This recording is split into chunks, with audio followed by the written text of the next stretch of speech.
नमस्कार दोस्तों।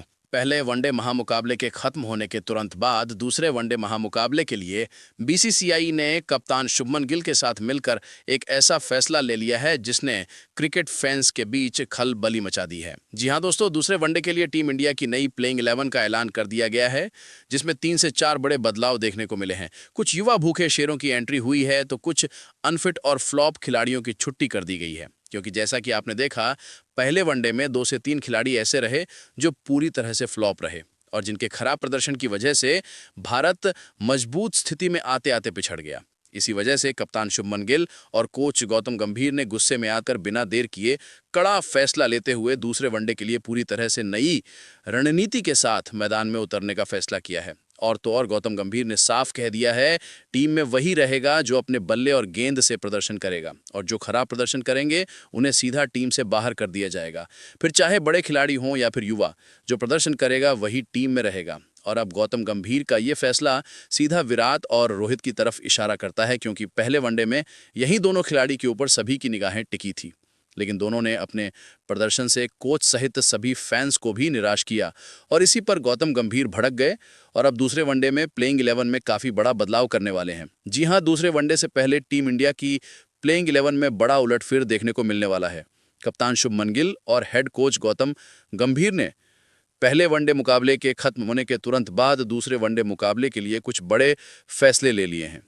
एक खिलाड़ी जो चोट का शिकार हो गया है और दूसरा जिसने अपने प्रदर्शन से सभी को निराश किया है, और अब इन दोनों की जगह दो ऐसे खतरनाक दिग्गज शेरों की एंट्री करा दी है, जिसके अब भारतीय टीम के प्लेइंग 11 में शामिल हो जाने के बाद भारतीय टीम की प्लेइंग 11 और भी ज्यादा मजबूत हो गई है, जिसे देखने के बाद ऑस्ट्रेलिया की टीम के कप्तान मिचेल मार्श सहित पूरा ऑस्ट्रेलिया टीम मुकाबला शुरू होने से पहले ही हारने का पूरा डर सताने लगा है।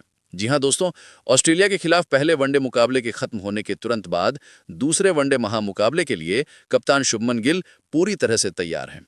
और तो और इस बार उनका प्लान और भी ज्यादा खतरनाक है, क्योंकि टीम इंडिया की ड्रेसिंग रूम से जो खबरें आ रही हैं वो ऑस्ट्रेलिया के लिए किसी बुरी खबर से कम नहीं, क्योंकि दो खिलाड़ियों को टीम से बाहर का रास्ता दिखाया गया है और उनकी जगह ऐसे धुरंधर खिलाड़ियों की वापसी हुई है जो आते ही मैच का रुख बदलने का दमखम रखते हैं। तो आखिरकार दोस्तों, दूसरे वनडे के लिए कप्तान शुभमन गिल और कोच गौतम गंभीर ने किन दो दिग्गज शेरों की टीम में वापसी कराई है और किन दो फ्लॉप खिलाड़ियों को टीम से बाहर किया है।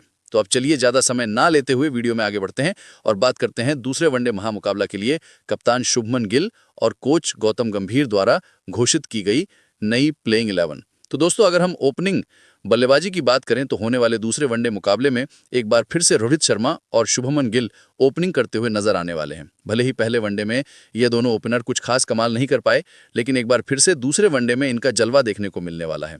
जहां बात करें शुभमन गिल की, दोस्तों शुभमन गिल के लिए पहला वनडे मैच कुछ खास नहीं रहा। उन्होंने 18 गेंदों में सिर्फ 10 रन बनाए और जल्दी ही अपना विकेट गंवा बैठे। लेकिन क्रिकेट में हर दिन नया मौका होता है और गिल जैसे क्लास प्लेयर हमेशा वापसी करना जानते हैं। अगर हम उनके पिछले कुछ महीनों के प्रदर्शन पर नजर डालें तो गिल ने अलग अलग फॉर्मेट्स में शानदार बल्लेबाजी की है। चाहे टेस्ट हो, वनडे या फिर T20 हो, उनकी टाइमिंग, शॉट सिलेक्शन और पिच पर उनकी समझ उन्हें बाकी खिलाड़ियों से अलग बनाती है। पहले मैच में भले ही किस्मत ने उनका साथ ना दिया हो, लेकिन दूसरे वनडे में उनसे एक बड़े इनिंग की उम्मीद की जा रही है। अब देखना होगा कि क्या गिल इस मैच में अपनी क्लासिक टाइमिंग और शानदार शॉट्स के दम पर टीम इंडिया को धमाकेदार शुरुआत दे पाएंगे या नहीं। लेकिन इतना तय है, अगर गिल टिक गए तो फिर गेंदबाजों के लिए मुश्किलें बढ़ने वाली हैं।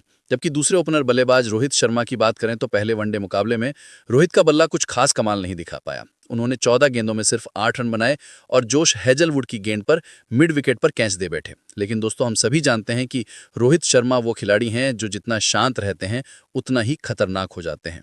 जब उनका बल्ला बोलना शुरू करता है, उनका ट्रैक रिकॉर्ड बताता है कि अगर वे शुरुआती कुछ गेंदों को संभल कर खेल लें तो फिर वे किसी भी गेंदबाजी अटैक को तहस नहस करने की क्षमता रखते हैं। रोहित के बल्ले से एक लंबी पारी का इंतजार अब फैंस बेसब्री से कर रहे हैं, खासकर इसलिए क्योंकि टीम इंडिया को एक मजबूत शुरुआत की जरूरत है। दूसरे वनडे में उनसे उम्मीद यही की जा रही है कि वे अपने नेचुरल फ्लो में लौटेंगे और शुरुआत से ही स्ट्राइक रोटेट करते हुए बड़े शॉट्स लगाएंगे। इसके बाद नंबर 3 की बात करें तो इस स्थान पर कोई बदलाव नहीं होगा और किंग कोहली एक बार फिर से मैदान में तबाही मचाने उतरने वाले हैं। हालांकि पहले वनडे में विराट कोहली का बल्ला खामोश रहा। उन्होंने सिर्फ 8 गेंदों पर बिना कोई रन बनाए पवेलियन की राह ली। लेकिन दोस्तों, हम सभी जानते हैं विराट कोहली वो नाम है जो सिर्फ रन नहीं बनाते बल्कि पूरे मैच का रुख बदल देते हैं। उनकी फिटनेस, एटीट्यूड और जुनून हर बार साबित करता है कि क्यों उन्हें किंग कहा जाता है। पहले मैच में आउट होने के बाद विराट जरूर और भी ज्यादा फोकस के साथ मैदान पर उतरेंगे। उनकी आंखों में वही पुराना जोश और शरीर की हर हरकत में वो फाइटिंग स्पिरिट दिखेगी जिसके लिए वो जाने जाते हैं। कोहली की खासियत यही है कि वे कभी हार नहीं मानते और जब वो फॉर्म में आते हैं तो फिर बॉलर्स के लिए बचने की कोई जगह नहीं होती। दूसरे वनडे में उनसे उम्मीद यही की जा रही है कि वे एक बार फिर अपनी क्लासिक कवर ड्राइव्स और शानदार स्ट्रोक से फैंस को झूमने पर मजबूर कर देंगे। वहीं चौथे नंबर की बात करें तो चौथे नंबर पर दूसरे मिडिल अनऑर्डर बल्लेबाज श्रेयस अय्यर को प्लेइंग 11 में शामिल किया गया है। दोस्तों, पहले वनडे मुकाबले में अय्यर का प्रदर्शन थोड़ा निराशाजनक रहा। उन्होंने कुछ अच्छे शॉट जरूर लगाए लेकिन लंबी पारी खेलने में नाकाम रहे और सिर्फ 11 रन बनाकर आउट हो गए। हालांकि श्रेयस अय्यर वो खिलाड़ी हैं जो कभी ज्यादा देर तक खामोश नहीं रहते। उनके पास शॉट्स की एक पूरी रेंज है, चाहे स्पिनर्स के खिलाफ उनका फुटवर्क हो या तेज गेंदबाजों पर फुल शॉट, हर बार वो क्लास और कंट्रोल दिखाते हैं। दूसरे वनडे में टीम को उनसे एक बड़ी पारी की उम्मीद रहेगी। वहीं पांचवें नंबर की बात करें तो पांचवें नंबर पर भारत के भरोसेमंद विकेट कीपर बल्लेबाज केएल राहुल को प्लेइंग 11 में शामिल किया है। पहले वनडे मुकाबले में राहुल ने टीम को एक स्थिरता दी थी। उन्होंने 31 गेंदों में 38 रन की शानदार पारी खेली जिसमें कुछ बेहतरीन चौके देखने को मिले। जब टीम को बीच के ओवरों में एक पार्टनर की जरूरत थी तब राहुल ने धैर्य से बल्लेबाजी करते हुए रन गति को बनाए रखा। भले ही वो अपनी पारी को बहुत बड़ा स्कोर में तब्दील नहीं कर पाए लेकिन उनका इरादा और लय दोनों ही बेहतरीन दिखे। राहुल की खासियत यही है कि वे परिस्थिति के हिसाब से अपनी बल्लेबाजी ढाल लेते हैं। अगर टीम को रोटेशन चाहिए तो स्ट्राइक घुमाते हैं और अगर तेजी चाहिए तो शॉट्स निकालने से हिचकिचाते नहीं। दूसरे वनडे में टीम इंडिया को उनसे एक और मजबूत और लंबी पारी की उम्मीद रहेगी। वहीं अब छठे नंबर की बात करें तो छठे नंबर पर टीम इंडिया के भरोसेमंद ऑलराउंडर अक्षर पटेल को शामिल किया गया है, जिन्होंने पहले वनडे मुकाबले में बेहतरीन बल्लेबाजी करते हुए टीम को एक मजबूत स्थिति में लाने की कोशिश की। अक्षर ने 38 गेंदों में 31 रन बनाए जिसमें 3 शानदार चौके शामिल थे। जब टीम के टॉप ऑर्डर बल्लेबाज जल्दी आउट होकर पवेलियन लौट गए तब अक्षर ने जिम्मेदारी उठाई और धैर्य के साथ रन जोड़े। उन्होंने गेंद को बखूबी पढ़ा और हर मौके पर स्मार्ट क्रिकेट खेली। हालांकि वे अपनी पारी को बड़ी इनिंग में नहीं बदल पाए लेकिन उन्होंने ये साबित किया कि वे निचले क्रम में एक भरोसेमंद बल्लेबाज हैं। अक्षर पटेल की असली ताकत उनके ऑलराउंड प्रदर्शन में झलकती है। बल्लेबाजी में वो टीम के लिए सेफ्टी वॉल्व की तरह काम करते हैं। वहीं गेंदबाजी में अपनी सटीक लाइन लेंथ से रन रोकते हैं और विपक्षी बल्लेबाजों को परेशान करते हैं। दूसरे वनडे में अक्षर से उम्मीद रहेगी कि वे एक बार फिर बल्ले और गेंद दोनों से चमक दिखाएं। अगर ऊपर के बल्लेबाज जल्दी आउट हो जाएं तो अक्षर की पारी टीम को स्थिरता दे सकती है और अगर हालात आसान हो तो वहीं तेजी से रन जोड़कर स्कोर बोर्ड को आगे बढ़ा सकते हैं। अब दोस्तों बात करते हैं नंबर 7 खिलाड़ी की। तो यहां मैदान में उतरेंगे टीम इंडिया के युवा और उभरते हुए ऑलराउंडर नीतीश कुमार रेड्डी। पहले वनडे मुकाबले में भले ही टीम का स्कोर बढ़ा ना रहा हो लेकिन नीतीश कुमार रेड्डी ने अपने छोटे से इनिंग में दमदार प्रदर्शन दिखाए। उन्होंने सिर्फ 11 गेंदों में नाबाद 19 रन बनाए जिसमें 2 शानदार चौके शामिल थे। आखिरी ओवरों में उन्होंने जिस आत्मविश्वास के साथ गेंद को मिड विकेट और लॉन्ग ऑन की दिशा में भेजा उससे साफ पता चलता है कि इस युवा खिलाड़ी में भविष्य के लिए कितना पोटेंशियल है। नीतीश कुमार रेड्डी की बल्लेबाजी में एक खास बात है, वो स्थिति देखकर खेलते हैं। अगर टीम को टिक कर रन चाहिए तो समझदारी से खेलते हैं और अगर मैच में तेजी लाने की जरूरत हो तो आक्रामक मोड में चले जाते हैं। इसके साथ ही वे गेंद से भी उपयोगी साबित हो सकते हैं क्योंकि उनके पास मीडियम पेस बॉलिंग का विकल्प है जो टीम के लिए बैलेंस बनाए रखता है। दूसरे वनडे में उनसे उम्मीद यही रहेगी कि वे अपने पहले मैच की लय को बरकरार रखें और अगर मौका मिले तो बल्ले से और भी बड़ा योगदान दें। अब दोस्तों बात करते हैं टीम इंडिया के नंबर 8 खिलाड़ी वाशिंगटन सुंदर की। तो पहले वनडे मुकाबले में सुंदर को टीम में मौका दिया गया था जहां उन्होंने बल्ले और गेंद दोनों से योगदान देने की कोशिश की। बल्लेबाजी में उन्होंने 10 गेंदों पर 10 रन बनाए जिसमें एक शानदार चौका भी शामिल था। भले ही यह पारी छोटी थी लेकिन इसने दिखाया कि वे निचले क्रम में तेज रन बनाने की क्षमता रखते हैं। गेंदबाजी की बात करें तो वाशिंगटन सुंदर हमेशा अपनी सटीक लाइन लेंथ और किफायती गेंदबाजी के लिए जाने जाते हैं। हालांकि पहले वनडे में उन्हें ज्यादा मौका नहीं मिला लेकिन जब भी गेंद उनके हाथ में आती है तो वे बल्लेबाजों को रोकने और दबाव बनाने में माहिर हैं।